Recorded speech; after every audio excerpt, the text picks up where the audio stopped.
Chapter 17. The sentry walked a predictable path, shuffling almost invisibly through the undergrowth from east to west and back again. Sloppy, Malus thought. he should be sitting somewhere with a good field of view and using those long ears of his instead of moving. It was clear that the herd felt it had little to fear from Kul Hadar or anyone else on the mountainside. The Juruki crouched low as the sentry approached. It was nearly dawn, and the attackers had been working their way through the woods for hours, surrounding the herd's permanent camp. Already they had intercepted and killed a handful of Hadar's former followers, hunters returning with food for the following night, and small packs of scouts hunting for Hadar and his exiles. Now it was the sentry's turn, and after that, the real fighting would begin.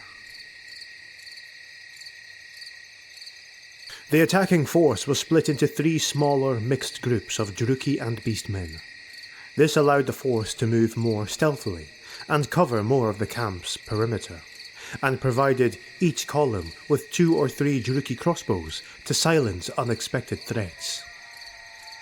Malus, Vanhir, and one of Dalvar's men marched with 15 of Hadar's champions, led by a massive beast named Yagan. Unlike the other beastmen Malus had seen, Yagan and his warriors were all clad in knee-length coats of heavy bronze scales and greaves, and each wielded a huge double-bitted axe. Surprisingly, for all their size and bulk, the champions moved silently and nimbly through the woods. Hadar had pulled aside Yagan shortly before leaving the exile camp and grunted a series of orders at the beastman. The champion followed Malus's hand signals and relayed orders to the rest of the champions without hesitation, but never without a burning glare of resentment in its small eyes. The sentry's movements made little more than a faint rustle among the ferns and bushes beneath the tall trees. Someone less alert might have mistaken the sound for the furtive movements of a fox. Malus kept himself still and watched the spaces between the trees carefully. Within a moment he caught a glimpse of the beastman's silhouette as he crossed from the shadow of one tree to the next. He was exactly where the highborn thought he would be. Malus raised the crossbow to his shoulder and waited. The highborn listened to the scruff of hooves along the forest floor, following the invisible presence of the sentry with his eyes. The beastman crossed Malus's field of vision, almost to a large bramble bush some 5 yards away. The sentry took another few steps and stopped. For a moment, there was only silence. Then Malus heard the beastman sniff the air suspiciously. Suddenly the bramble bush thrashed and shook, and Spite lunged at the beastman. In less time than it took to draw a breath, the Noglear snapped up the sentry and bit through his torso with a muffled crunch of bone. An arm and a head thumped softly across the ground, and the Cold One settled back on its haunches. Malus grinned. "All right, that's the last of them," he whispered to his men. "Get to your mounts. We're moving forward." The 2 Juruki nodded and slipped silently forward to where their own Noglear waited. Malus turned to Yagan and waved him ahead. The beastman glared at him and motioned his champions forward with a nod of his horned skull. "We can only hope you'll come to a glorious and messy end here in the next few minutes," Malus thought coldly. "Otherwise, you might be trouble later." The attackers worked their way forward through the woods, drawn by the light of the bonfires now burning low in the centre of the camp. The habit of the herd was to eat and drink heavily towards the end of the night and sleep it off during the day. Already Malus could hear groans and low growls as tired, drunk beastmen staggered off to their tents, or one of the caves that pocked this part of the mountainside. According to Hadar, Matchuk's tent was surrounded by those of his own champions farther up the slope, near the opening of the great cleft that Hadar called the Sacred Grove. That was where the attackers would find him just at dawn, and it was the job of the Druki to pave the way for Yagan and his champions to reach the tents and take the usurper's head in Hadar's name. Malus reached Spite, running his hand across the Cold One's armoured flank. He checked first to make certain that the Nog Lear had finished eating. Forcing a Cold One to give up his meal was begging for disaster. "Up, Spite," Malus whispered, prodding the Cold One behind the foreleg with the pommel of his dagger. The Nog Lear rose to his feet and padded quietly forward. The edge of the forest was a mere 15 yards away. Already Malus could see the pale light of dawn brightening the dark sky over the mountain. Faintly, he could hear the shuffling movements of the other Cold Ones off to his right. They formed a loose line of nearly 5 yards across, but the plan was to tighten up considerably once they'd broken cover. The shock value of the Cold Ones alone would be enough to keep most of the beastmen back, at least at the beginning. But any organised resistance had to be hit quickly and with maximum force before the enemy could regroup. Malus climbed into the saddle and looked to the notch in the mountainside. Hadar had said that the first light of dawn would send a shaft of light down the cleft and would serve as the signal for the attack. The Highborn twisted his left hand in the reins and slowly, quietly drew his sword. Much depended on the outcome of the next few minutes. If his plan worked, he would have the upper hand on Hadar. If not... Darkness faded in thin shades of grey, and a thin shaft of light shone down into the camp. Malus raised his sword and let out a long, ululating scream that was echoed along the line of trees. The Highborn put his spurs to Spite's flanks, and the attack began.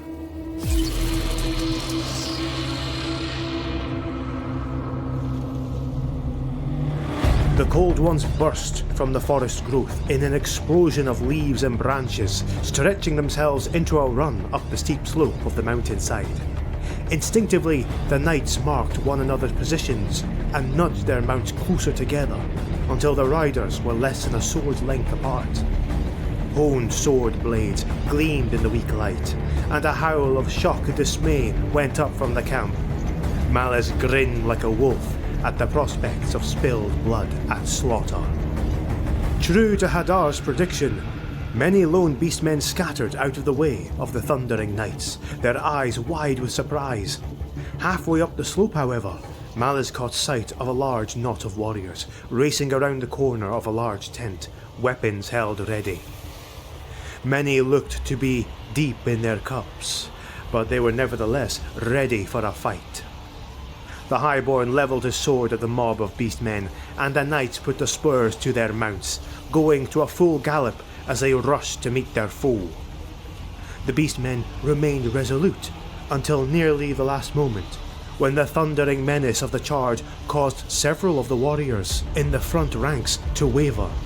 They turned to their fellows and tried to push through their ranks, spreading more confusion and fear.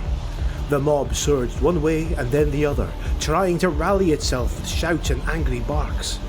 But by then it was too late. The 7 knights struck the disordered mass like a hammer on glass. Lunara spurred Render to leap headlong into the mob, her 2 curved swords held high and her face a terrible mask of death. The sword flickered and sang as they sheared through muscle and bone, and beastmen reeled away in an arc before her, dead and dying from gruesome wounds in head, throat and chest. Beside her, Vanir slew the panicked beastmen with swift, economical strokes, knocking weapons aside and shattering skulls in rhythmic precision. The knights swayed in their saddles as though riding the deck of a storm-tossed ship, fighting their foe as the Cold Ones beneath them twisted and lashed out at the tempting flesh surrounding them. Bones shattered beneath their powerful paws, and bodies were flung into the air with every toss of their armoured heads. Malus swept his sword in a vicious arc that hacked a beastman's skull open, spraying its fellows with blood and brain matter. 2 other warriors were flung through the air by the impact of Spite's rush, and a third lost an arm and much of its shoulder to the Noglir's powerful jaws. A beastman struck the Cold One a jarring blow on his left shoulder with a heavy, knotted club. As the warrior drew back for another blow, Malus darted forward and jammed the point of his sword through the beastman's eye. The huge warrior fell backwards, almost dragging the blade from the highborn's grip, but Malus pulled the sword free with a conclusive wrench, the steel point ringing on bone. "Forward!" Malus cried to his knights. "Forward! Press on!" He dug his spurs into Spite's flanks, and the Cold One leapt ahead, scattering maimed and retreating beastmen left and right. Hadar wanted to use the Druki cavalry as shock troops, brushing aside any resistance so Yagan and his champions would have a clear path to Machuk. Malus had no intention of giving Yagan or any other beastman the opportunity to slay the usurper. That not only meant brushing aside the enemy as quickly as possible, but also required the Druki to beat the charging beastmen to Machuk's tent and defeat the herde's best troops in the space of a few minutes. The beastmen scattered, howling in despair. Spite snapped at one retreating warrior and neatly snipped its horned head from the beastman's neck. The body continued to run a dozen paces more before collapsing. The knights broke from the press and carried on up the slope, bloody swords held ready. Another small group of beastmen tried to block the Druki's path, rushing from behind the shadow of another large tent to take the riders in the flank. But the charge was ill-timed, appearing too soon, and Malus simply angled Spite into the mass, aiming the Cold One for the largest brute in the crowd. The Noglir smashed his blunt head into the beast's chest and tossed him through the side of the nearby tent, while Malus leaned out from his saddle and slashed open the throat of another warrior with a swipe of his blade. He hauled on the reins and Spite cut to the left, trampling 2 more warriors before closing back into line with the other knights. The usurper's tents were just up ahead, a large round tent surrounded by a constellation of smaller ones, all made from thick animal hide and wood frames. Machuk and his champions waited there. The rush of the Druki cavalry left little doubt as to their ultimate objective, and the usurper had used his time to assemble his best warriors and arrange them in something resembling a formation. Malus noted that the lead warriors hefted large swords and battle axes, just like Yagan and his men, and the beastmen looked like they knew how to use them. "This is going to be grim work," Malus thought. "If only I had time for a few good crossbow volleys first. But that would give Yagan the time he needs to climb the slope and join the fight, and I can't allow that."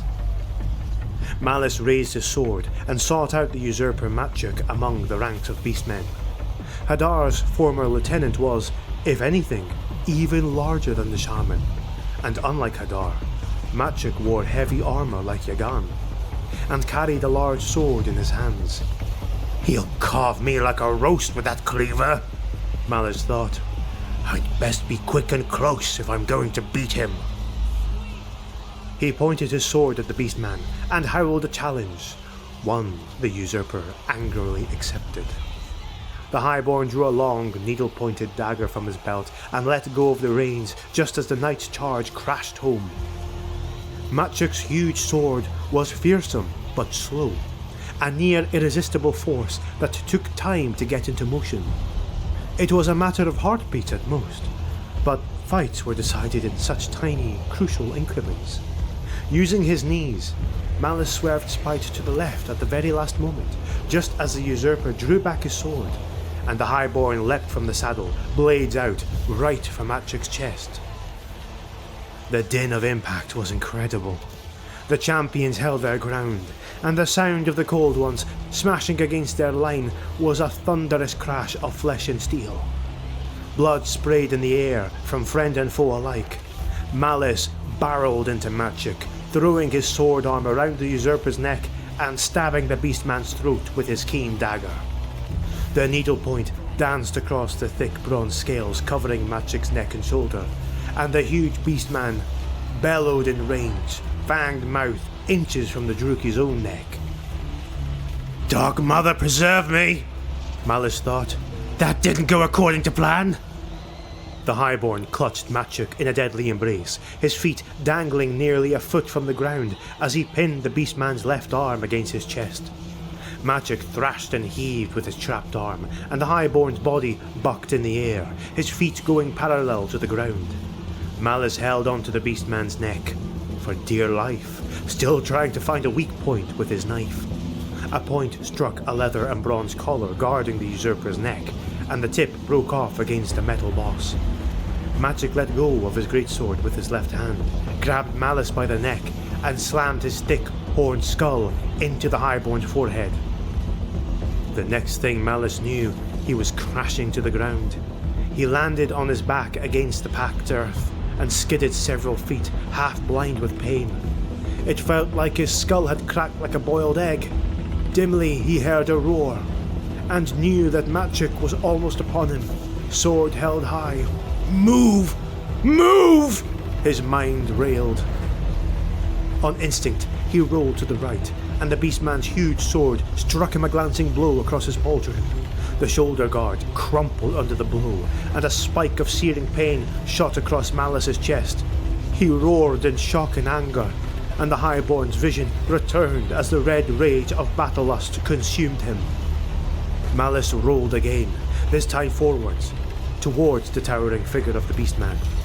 Once again, he placed himself within the powerful arc of the usurper's massive sword, and the Highborn found himself staring up at Maciek's armoured calves and a gap of bare thigh between greave and scalecoat. He lunged with his sword, and the point bit deep in the beastman's right thigh, severing flesh and muscle and spilling a stream of thick, dark blood. A less experienced fighter would have retreated from such an attack, but Maciek was a hardened veteran. He roared his fury at the Highborn and brought his left foot down on Malus's chest, pinning him in place. The greatsword raised skyward and plunged like a thunderbolt. The only thing that saved Malus was that he was so much smaller than the beastman and presented a poor target in his current position. Maciek struck at Malus's waist, and at the last moment the Druki rolled as far onto his hip as he could. Fully a third of the sword buried itself into the ground, but the blade struck the articulated steel plates covering his hip and bit through them. The blade's edge felt like ice beneath his skin. Then the sensation was lost in the shock of the blow and the hot surge of blood and pain. Malus snarled like a maddened beast, dropped his sword and scrabbled for the pommel of the knife jutting from his right boot. With a convulsive heave, he bent far enough forward to snag the small knife and pull it free. As Maciek brought his sword up for another devastating blow, Malus drove the dagger into the back of the beastman's left knee, sawing the blade left and right through the cable-like hamstring. Maciek screamed in fury and toppled onto Malus, his left knee smashing into the Highborn's face. Blood spurted from the Druki's nose and lips, and for a moment he knew nothing but the ringing in his head and a world of red-shot blackness. The beastman's knee was still in his face, and the Highborn blindly stabbed upwards with the small knife, plunging it again and again into Maciek's groin. The beastman screamed, now a tortured wail of agony, and fell forward, taking his weight off Malus.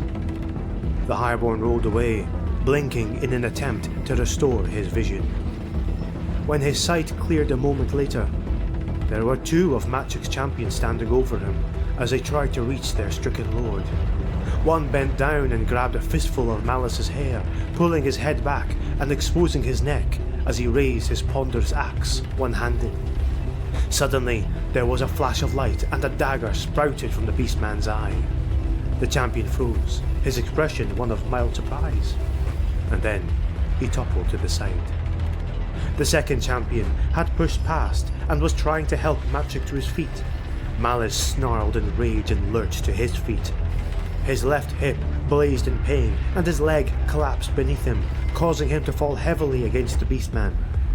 Before the champion could react, Malus drove his small knife into the beastman's exposed neck, sawing forward to sever the thick veins in a torrent of hot, bright blood. The champion let out a choking grasp and fell to one side, and Malus threw himself onto Maciek's back. The usurper's wounds were mortal.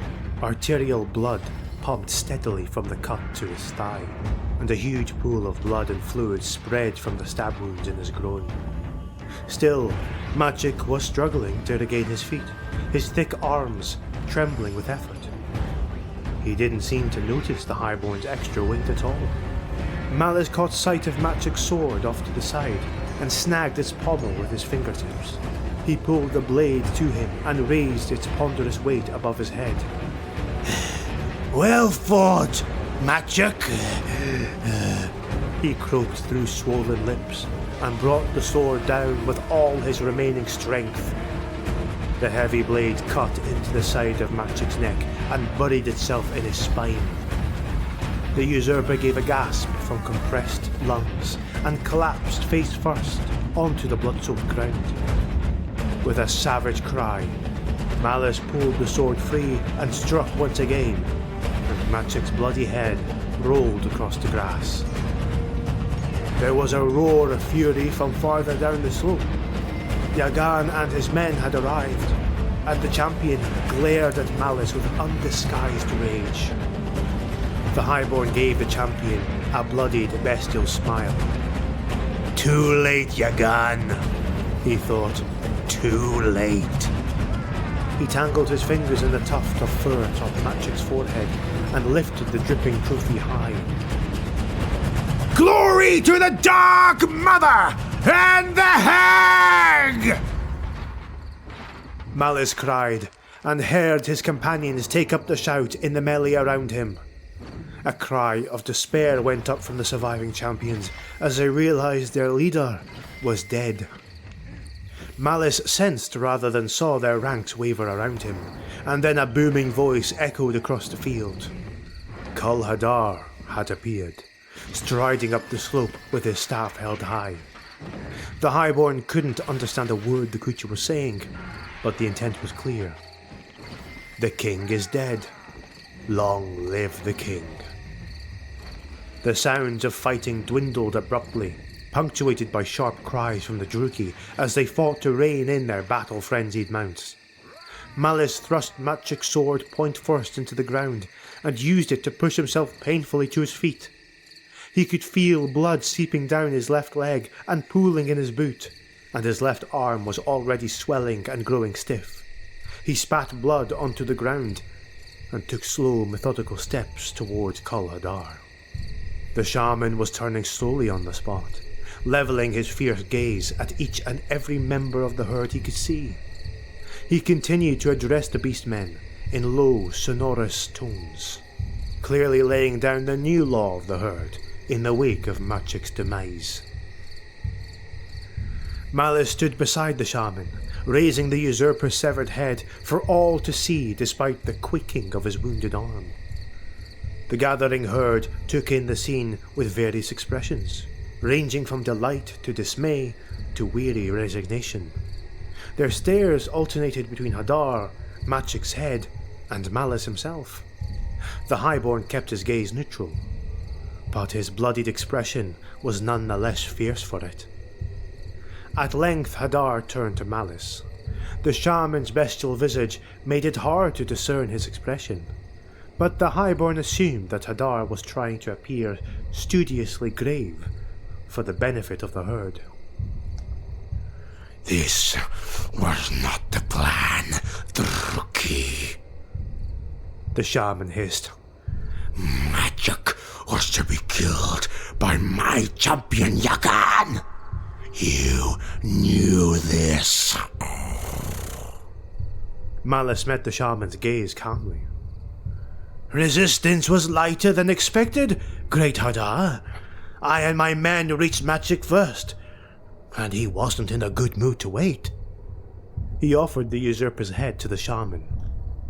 The end result is the same, is it not?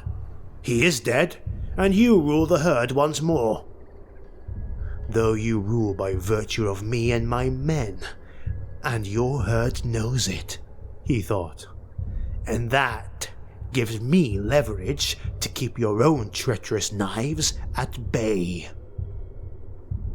Hadar ground his teeth in evident frustration, but within a moment he had mastered himself and took the severed head from Malus's hand. He raised it high before the herd and howled, and the assembled beastmen dropped to their knees, pressing their foreheads to the ground. He then handed it to Yagan and began barking orders to his champions. As the battle lust faded, Malus became more and more aware of his surroundings. Fully half of Matchik's champions lay on the blood-soaked ground, hacked and hewn or crushed by powerful blows. 2 Noglir and their riders also lay amid the bodies of the foe. The armoured Druki and their mounts split apart by the champions' heavy swords and axes. The sun was still not fully risen. In all, perhaps 5 or 6 minutes had passed from the moment the Druki's charge began. Malus turned and sought out Lenara and Vanheir. They both stood nearby, splashed with blood and bits of flesh, but otherwise uninjured. The sight of them made the Highborn feel a peculiar sense of relief. Lenara, gather the men and take the Noglia back down the slope. He said, the words slurred somewhat by his swollen lips. It would be impolitic if they started feasting on the fallen warriors here in the middle of camp. Take spite as well. I don't know that I can walk so well at the moment. Lenara frowned with concern, starting to realize that much of the blood covering the Highborn's armor was in fact his. We should tend to your injuries, my lord. Do as I say, woman, he said, though the command had little heat behind it. At the moment, all he wanted to do was find somewhere to sit and rest, but there was still much to be done. As the retainers gathered their mounts and headed down the mountain slope, the Highborn turned to find Kul Hadar waiting nearby. There was an expectant look on the shaman's face. Malus summoned up a conciliatory smile. My congratulations on your victory, great Hadar, he said, wincing in pain as he limped closer to the beastman. I expect you will need some time to sort things out with the herd before we may begin to plumb the secrets of the skull. But the Highborn was surprised when the shaman bared his teeth and barked a guttural laugh. Ha ha ha ha! All that needs saying has been said, Druki. Hadar replied, The herd belongs to me once more, and the moment I have waited decades for is at hand. We will not linger a moment longer, Lord Malus. No, the time is now. We will go into the sacred grove and attain the key to the gate of infinity.